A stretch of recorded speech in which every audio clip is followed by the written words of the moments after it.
بسم الله الرحمن الرحیم. قدرمنو لیدونکو اوریدونکو ګرانو هیوادوالو سلامونه احترامات مې ومنئ.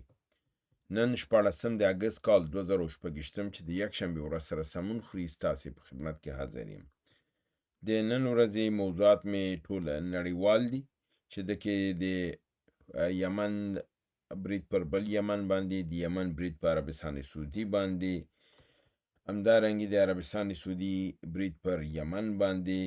د ایران د قوای دفاعي د مرستیال خبرې، د همدارنګه د نورو مشرانو خبرې دي په دغه هکله، لکه د صنایرات مسله ده، همدارنګه د 14 ملکونو د باب المندب د خلاصون په هکله باندې خبرې دي، همدارنګه د عربستان سعودي 2 هوایي ډګرونه، یو ترکیې ته یو پاکستان ته سپارل شوی دی، اسلحه ورته ورچلول شوې ده او دا ویل کېږي چې څه برنامې دي په ده باندې خبرې دي.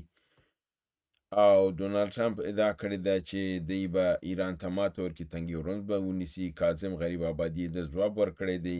اسرائیل په لبنان باندې حمله کړې ده. ایران د ابراهیم لینکن د کښتۍ په متعلق ویلي چې دا ولې خرابه ده، دلیل یې ورته ویلی دی. د همدارنګه ایران ادعا کړې چې امریکا خپل اسلحې او پوځیان د سیمې نه وباسي او دا ډیګوګرسي ته وړي.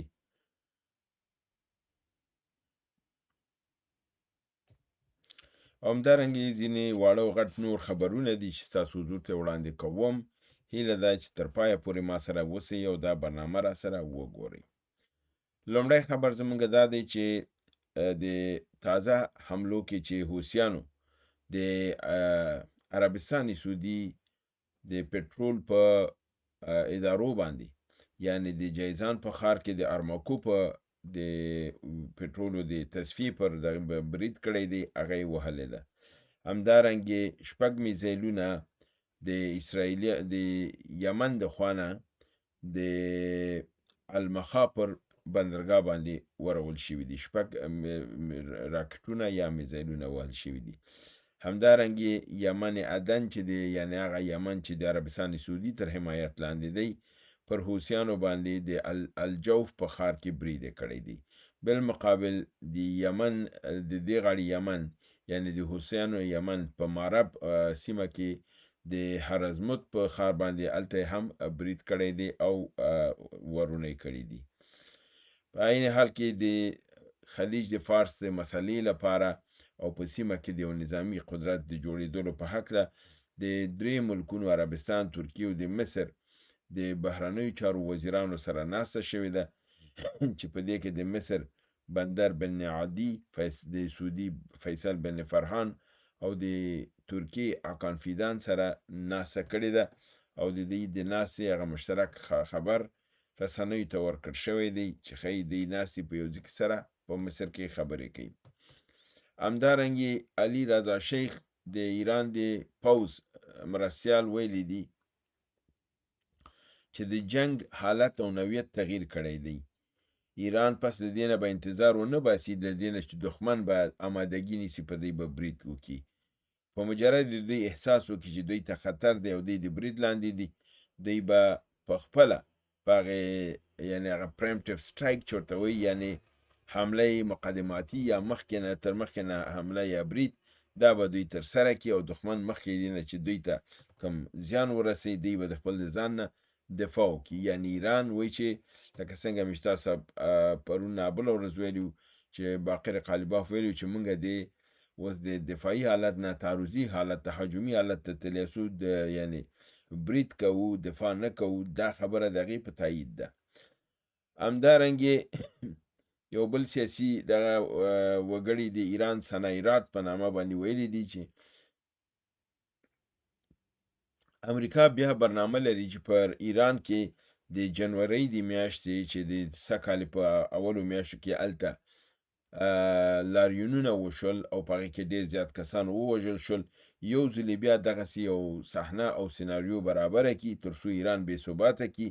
او په دې ترتیب سره دوی خپل اهدافو ته ورسیږي. خو دوی وایي چې دا شی ممکنه نه دی،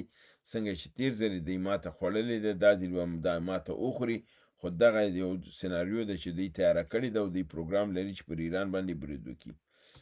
همدارنګې د 14 ملکونو د بحري قواو اتحاد چې د باب المندب د خلاصون لپاره جوړ شوی دی، دا ممکن ده چې وي پس له هغې نه چې د باب المندب مسله د یو طرفه کړله، دی به د تنګی هرمز د خلاصون لپاره هم اقدام وکړي. او دا آیا دوی په دې باندې عمل کولی شي که نشي کولی؟ ځکه چې په دې خلاصون کې پاکستان دی، د پاکستان اړیکې د ایران سره ډېر نږدې دي. که دوی به هرمز ته راځي او د دې د خلاصون کار کوي، نو دلته به د پاکستان او د ایران اړیکې هغسې نه پاتې کیږي لکه مخکې غوندې، ځکه ایران به بیا عکس العمل ښکاره کوي چې په هغه صورت کې به پاکستان څه کوي دغه نه ده معلومه. خو چون دی د باب المندب د خلاصون لپاره دا قوا هلته تیاره کړې ده، دوی وایي چې باب المندب نه پس به بیا تنګ هرمز خلاصوو. تنګ هرمز ته چې پاکستان راځي د خلاصون لپاره، مستقیما د ایران سره جنگ کې مخامخ کیږي، او دلته بیا د دوی دا طرف به معلومیږي چې دوی آیا جنگ خواته ځي، یعنی دا دوستي په دشمنۍ بدلیږي، او یا دا دی چې پاکستان شاته کیږي او د ایران په مقابل کې به دغه نه کوي، حصه نه اخلي. همدارنګې عربستان سعودي خپل 2 هوایي ډګرونه چې یو یې د شاه عبدالعزیز دی یعنی کینګ عبدالعزیز ایرپورټ دی، او بل یې د شاه خالد یعنی کینګ خالد ایرپورټ دی. یو یې د ترکیې ته او بل یې پاکستان ته په اختیار کې ورکړي دي، او دوی ته دا کړی چې دوی به لکه پخوا د امریکا اډې په دې هوایي ډګرونو کې وي، او امریکا خپل اسلحه خپل پوځ راوړل او دا اډې به دی ساتل او عربستان ته. اوس به ترکیه خپل پوځ راوړي، خپل رادارونه، خپل میزایل، خپل تیارې، هر څه به راوړي، او پاکستان به خپل میزایل، خپل تیارې دا به راوړي، او دا به د همدغې د مکې د معاهدې لاندې به دا د دفاع لپاره د سعودي به دوی دلته دغه کیږي، ځای په ځای کیږي، او د دې لپاره تجهیزاتو استول شروع شوي دي. پاکستان لګیا د خپل نظامی تجهیزات استوي دغې ته د هوایي ډګر ته، او همدارنګې چې هغه یعنی شاه عبدالعزیز ډګر دی، او همدارنګې د خالد ډګر چې د ترکیې ته ورکړل شوی، ترکیه خپل وسایل هلته راوړي. دا د دوی یو نوې برنامه ده، وګورو چې پاکستان و دوی تر کوم حده مخکې تللی شي. همدارنګې ډونالډ ټرمپ په یو عوامي جلسه کې چې نیویارک کې خبرې کولې، ویلي دي چې نږدې ورځو کې به موږ ایران ته ډېره کلکه ماته ورکو، او تنګی هرمز به د ایران د ملکیت نه خلاص شي، او دا به د امریکا ملکیت شي، او پس د دې به دی رسما یعنی د خپل خاوره ګڼي، خپل ملکیت به ګڼي، او دی به د دې نه دفاع کوي. د دې خبر په متعلق باندې واشنگټن ټایمز یو خبر لیکلی، هغې ویلي چې ډونالډ ټرمپ ټوکې کوي، دا جدي مه نیسئ. یعنی دا خبره ورته په ټوکو دا مسخره باندې نیولې، دغه چې دا خو امکان نه لري چې د تنګ هرمز څنګه خپل ملکیت اعلانوي.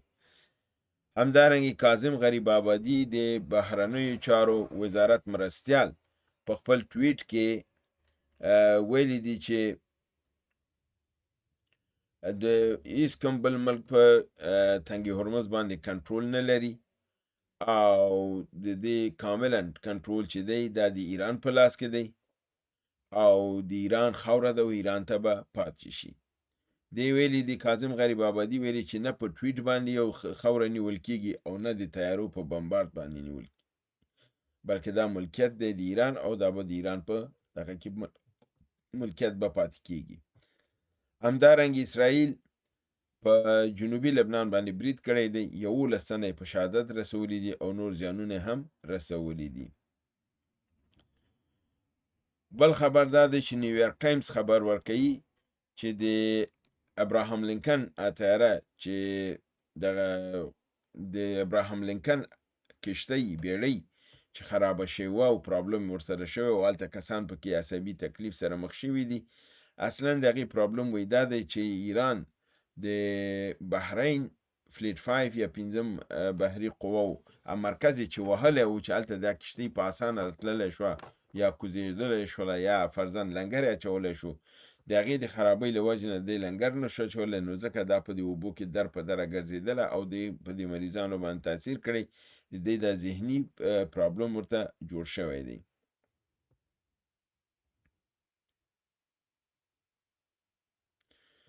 او همدا علت دی چې اوس پکې کافي کسان بیماران دي او امریکا دا کښتۍ د سیمې نه لرې کړې ده.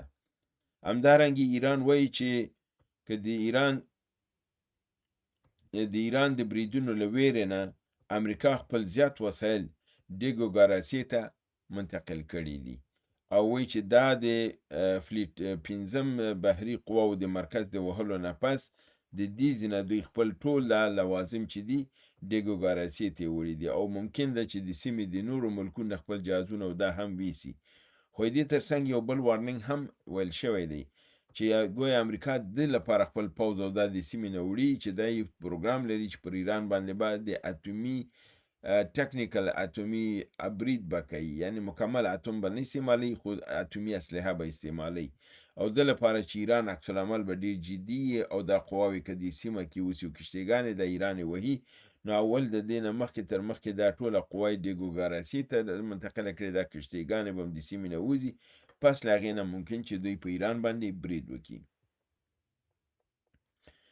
همدارنګې د قطر او د پاکستان د کوششونو نه پس چې د ایران او د امریکې ترمنځ منځګړیتوب لپاره یې منډې رامنډې وهلې، وایي چې اوس دوه نورو ملکونو اتریش او یونان د یو مستقیما د تهران سره تماس نیولی دی او د ډیپلوماتیکو خبرو لپاره لار خلاصون غوښتنه کړې ده. دی وایي چې د اروپا کوښښ د ده لپاره دی چې د جنګ مخه ونیول شي او د جنګ لمن چې نړۍ باندې به منفي اغیزه وکړي د هغې به مخنیوی وشي او بدون د جنګ نه که مصالحه وشي نو دی دا کوشش روان کړی دی، ځکه چې پاکستان او قطر ناکام شوي دي نو اتریش او یونان دا فکر کوي چې دوی کولی شي د دوی ترمنځ کوم منځګړیتوب وکړي، خو تر اوسه د ایران د خوا نه کوم ځواب نه دی موجود. همدارنګې بلومبرګ خبر ورکوي چې امریکا د کومه برنامه چې په کیوبا باندې د برید لپاره درلودله د هغه د ایران د جګړې د اوږدوالو له وجې نه هغه یې کنسل کړې ده او معطل کړې ده، یعنی په ځنډ یې اچولې ده. او بل علت یې دا دی چې د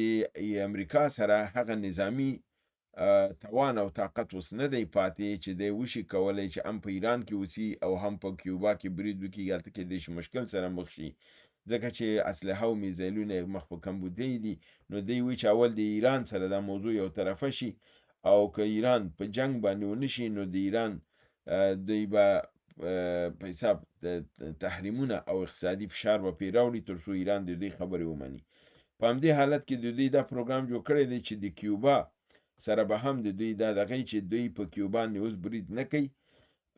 چې علت ایران مسله ده، خو په عین حال کې دوی کوشش کوي چې د کیوبا د نظامی او اقتصادي تحریمونو لاندې ونیسي تر څو په کیوبا باندې کافي زیات فشار راولي. همدارنګه ایران دعوا کړې ده چې دوی د یو بی پیلوټه الوتکه یعنی ډرون ریپر چې MQ9 دی، پرون مې د متعلق کافي خبرې کړې چې 15 دانې له منځه تللي، یو دانه بله ایران وهلې ده او دا خبر برکس نیوز ورکړی دی چې معتبره خبري رسنۍ ده او هغې دا خبر تایید کړی دی. بل خبر دا دی چې باقر قالیباف ویلي دی که اسرائیل پر بیروت باندې برید وکړي زموږ د کلک غبرګون سره به مخ شي، یعنی بیا یې لبنان او بیروت دغه خپل ځان ته سره کرښه ګرځولې ده که تیر ځل ایران په هغې باندې برید کړی او دوی یې هلته وهلي وو، نو دا ځلې بیا دا ټکی ځان ته قالیباف دغه کړی دی که اسرائیل بیا په بیروت باندې، ځکه چې نن یې هغه د په بیروت باندې پرون برید کړی و 11 تنه شهیدان کړي وو، نو دا ځل ورته قالیباف وارننګ ورکړی دی چې که پس له دې برید وکړي نو زموږ د برید سره به شدیدا مخ شي.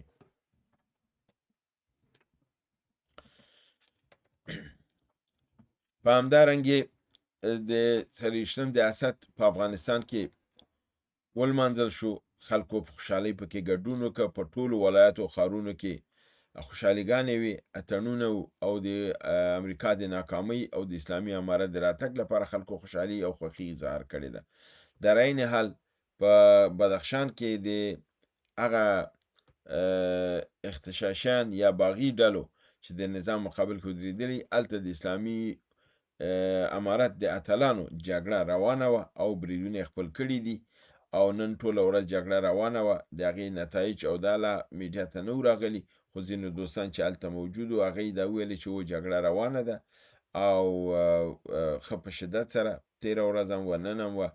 او هغه دښمنان غرونو ته تښتېدلي دي. په غرونو کې او اسلامي امارت مجاهدین ورپسې هملته ورغلي دي تر څو دوی کاملا د خپو راوغورځوي او ختم کړي، تر څو د دوی ګلم ټول شي او نظام بیرته د اسلامي امارت په کاملا کنټرول کې راشي. دا و زما د نن ورځې سیمه ییز او نړیوال خبرونه چې ستاسو سیمې ته مې وړاندې کړه. هیله ده برنامه وګورئ، خوښ کړئ، دوستانو سره شریکه کړئ. تر بل برنامې چې ستاسو حضور ته حاضرېږم، تاسو په لوی پروردګار د عالمیانو سپارم. وما علینا الا البلاغ.